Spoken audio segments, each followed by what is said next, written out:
The answer is yes. And it goes back to the nice example of culture-based mastitis treatment therapy that you just brought up.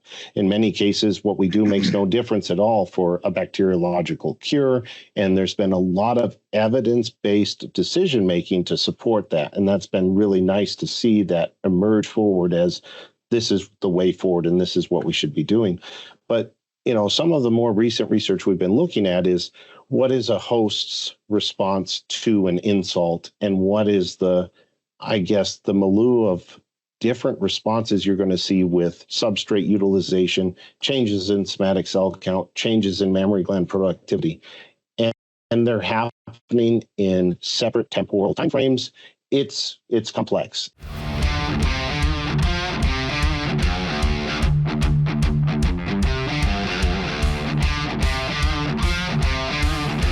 Good day and welcome to the Black Belt Dairy Podcast. I'm Mark Thomas from Dairy Health, and it's a pleasure today to have with us Dr. Ben Enger from The Ohio State University. Welcome, Ben. Well, thanks for having me, Mark. Pleasure to be here. Excellent. So as always, we had some time to catch up beforehand and talk a little bit. Ben, can you give our listeners a little bit of background?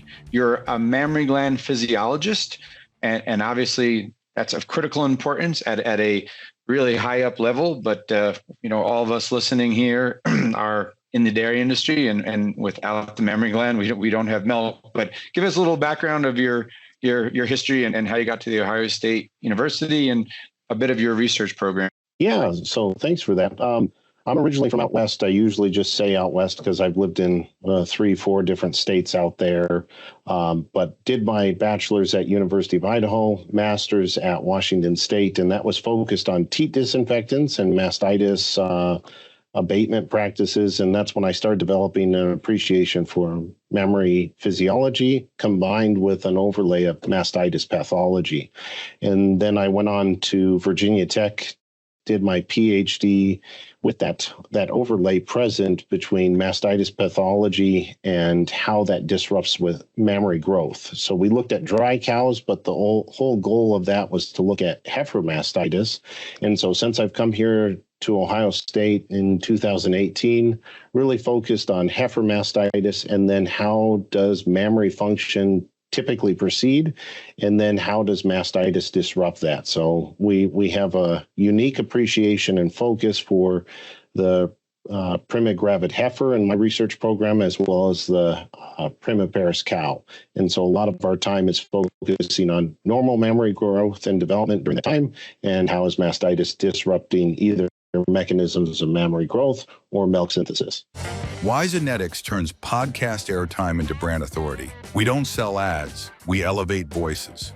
Curious how far your voice can go to become a reference in the industry and attract more leads? Scan the QR code and discover how we can turn your expertise into unmatched brand authority. Let's transform expertise into influence, starting now. So my mind is spinning with lots of podcast opportunities to chat with you from teat dips and teat dip efficacy to mammary growth with improved nutrition in calves, which comes up a lot. And then obviously mastitis. And I mentioned to Ben that I'm here at a client site in Mexico and a new client, and we're working through treatment protocols and lots of opportunity of either over treatment, ancillary treatments, anti-inflammatories, injectable antibiotics also. So this afternoon, we'll be meeting with the treatment crew and paring down these protocols, hopefully implementing culture-based mastitis, to really reduce treatments. But Ben, as we were catching up prior to the podcast, I think you mentioned something to me that really hit home is let's not intervene inappropriately and prevent the cow from curing herself, if you will. But in these cases, are we doing more harm than good as we intervene? So the answer is, it depends. The answer to that, are we doing more harm than good? In some cases, is absolutely yes. Are we doing certain things when times it makes no difference at all? The answer is yes. And it goes back to the nice example of culture-based mastitis treatment therapy that you just brought up. In many cases, what we do makes no difference at all for a bacteriological cure. And there's been a lot of evidence-based decision-making to support that. And that's been really nice to see that emerge forward as this is the way forward and this is what we should be doing. But, some of the more recent research we've been looking at is what is a host's response to an insult, and what is the milieu of different responses you're going to see with substrate utilization, changes in somatic cell count, changes in mammary gland productivity. And they're happening in separate temporal timeframes. It's complex. And that's probably the best way I can summarize the frustrating past 5 years of trying to understand some of this, because it is complex. And then to your earlier point, when do you intervene and when would it make the best sense? And there's a lot of folks out there that have been looking at that, trying to figure out when is the best time to take that pulse on, is this cow doing well? And at what point do we say, now is the time to intervene? And this is where we're going to have the benefit. Whereas, I'm making up an example here. We administer an NSAID on day 2. It wasn't really needed or even helpful. It changed the physiological process. And when the NSAID would have actually had a benefit would have been 4 days post-disease. And that's when the cow needed to resolve her response. But if you did it too early, it may mess it up. And so things like that really require that evidence-based decision-making. And that all starts with understanding what is the cow's innate response to begin with. And I spend a lot more time on the innate side of the host response versus the adaptive. So no, I think that's really interesting and really hits home as we're here on the farm implementing protocols and appropriately treating, right? And still convincing some folks that culture-based can work. You don't need to treat every case.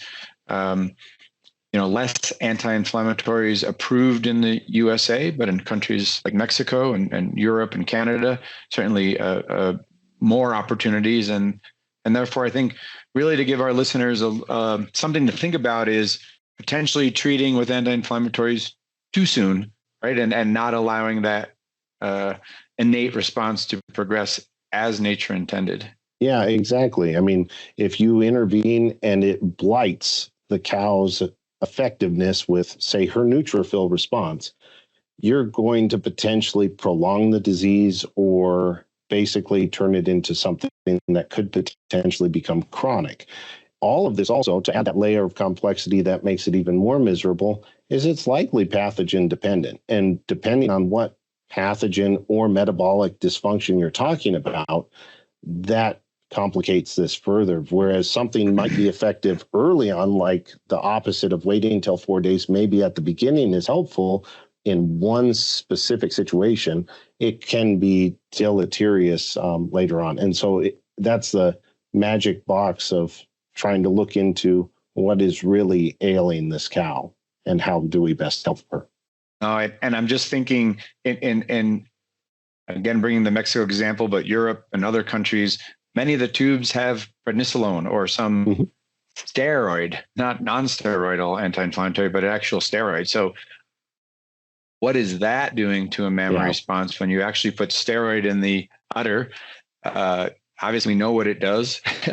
Are we just now eliminating the cow's response for 12, 24 hours? Sure, her udder is nice and soft and we don't see those clinical signs, but did we just create a chronic case? So lots of questions. My thoughts are going through. Yeah, and that's always that benefit, analysis of going, okay, we also have to consider animal welfare here.